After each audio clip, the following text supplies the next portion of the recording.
When it first aired in January 2000, Malcolm in the Middle instantly stood out as a breath of fresh air and felt like a breakaway from the formula that sitcoms up until that point had always tended to follow, and in the process had a huge impact on the future of the genre, with its style of filming, structure and editing techniques influencing the production style of so many shows that would follow. The impact that the show had on the change in perception of how a sitcom should look and feel really can't be underestimated.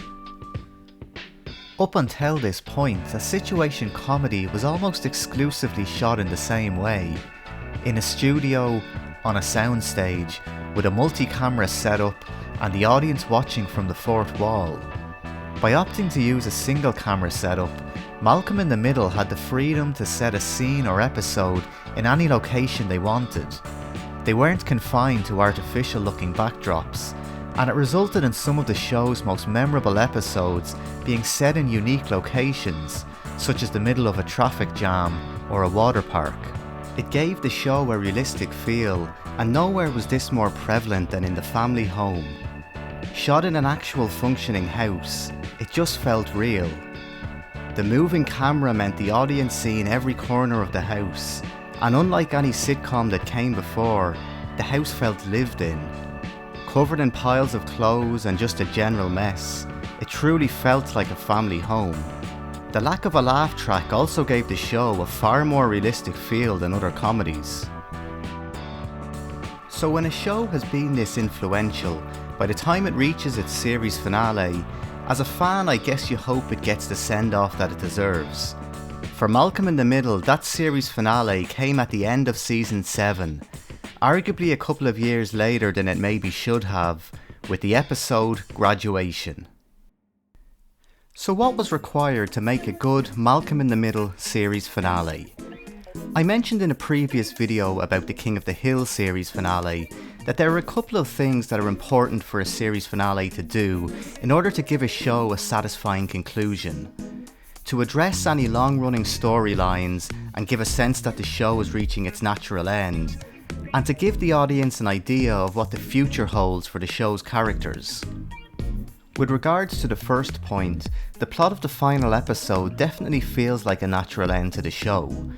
With Malcolm and Reese both graduating high school and moving out of the family home, the family dynamics are about to change forever, and that feels like a good time for the show to bow out. In the case of Malcolm in the Middle, I also think it was important that the series finale stayed true to what it was that made the show so unique.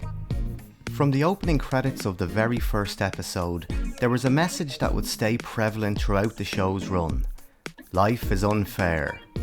The line is repeated at the opening of every episode, and it's a philosophy that the show embraces throughout its run. Nothing comes easy for this family, and at the heart of the family's struggles, there was one issue that always featured prominently on Malcolm in the Middle that the majority of sitcoms before it always seemed to shy away from: money.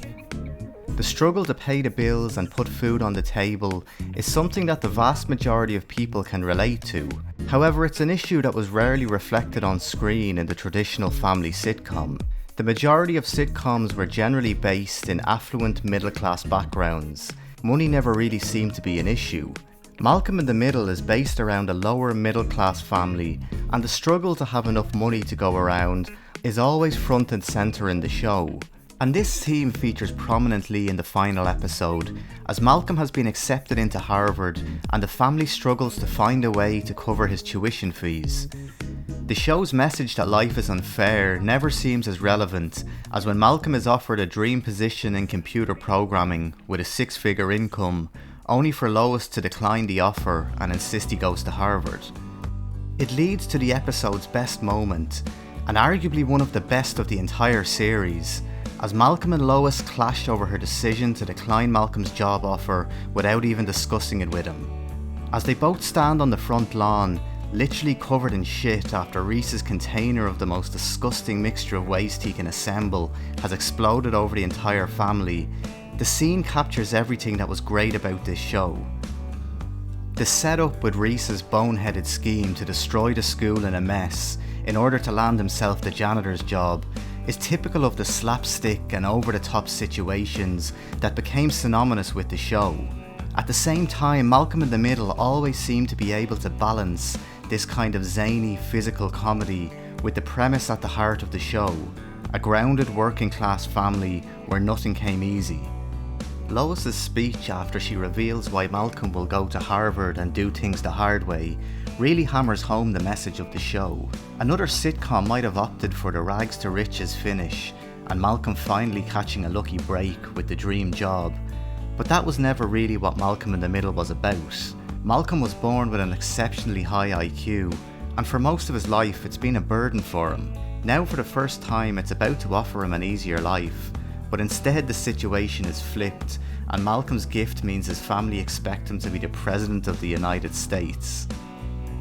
Lois's line that Malcolm will be the first person in that position who cares about people like them is touching, and the visual of them both covered in crap as she says it really helps it to hit home. The concept of political leaders not understanding or caring about ordinary citizens is something that people all over the world can relate to. And by balancing the wacky scenario of Reese's container exploding all over the family with the meaningful exchange between Lois and Malcolm, the scene captures everything that was so great about the show. The series finale has some subtle throwbacks to the very first episode, which are a nice touch, such as these aerial views of the show's characters being isolated from the crowd around them, and the song Better Days that plays out over the final scene was also used to close out the very first episode. And speaking of the final scene, it's used to give a picture of how the future shapes up for the show's characters. A big criticism of the show's last few seasons was how France's character arc was almost forgotten about after season 5. I always loved how his story took place away from the family home and his journey from military school to Alaska to working on a ranch. The way it trailed off after season 5 was frustrating, but in the series finale we at least get some closure to his story. He has a mundane 9-to-5 job, but he actually loves it. The fact he hides his steady employment from Lois seems to allow him to enjoy it, as he continues to feel he has the upper hand in their battle over how he should live his life. Reese has moved in as Craig's new housemate and landed the permanent job as the school's janitor. This might not feel like the most optimistic ending for Reese's character, but there's a line earlier in the episode where the previous janitor mentions that it's a union job with full benefits and healthcare. And when you consider the character's self-destructive tendencies, the fact that he's in a potential job for life and managed to move out of the family home, then for a character who at times seemed destined for prison, it's probably not a bad ending. For the family members who remain at home, we're left with the feeling of a new generation. Dewey has gone from being the youngest and often forgotten kid to now being the eldest kid at home, and seems determined to make life easier for Jamie than his brothers did for him. For Lois and Hal, it seems an easier life awaits, with Malcolm and Reese all grown up and out of the house, until... What's wrong? For Malcolm, he doesn't get the happy ending and the dream job. The idea of him working as the janitor at Harvard while also studying there is ludicrous. But again, it feels consistent with that dynamic that the show mastered, of balancing over-the-top scenarios with a grounded premise. And from the line when Lois tells Malcolm to look her in the eye and tell her that he can't do it, we know that he's going to get there. Eventually. Thanks for watching. Don't forget to like and subscribe to help the channel grow.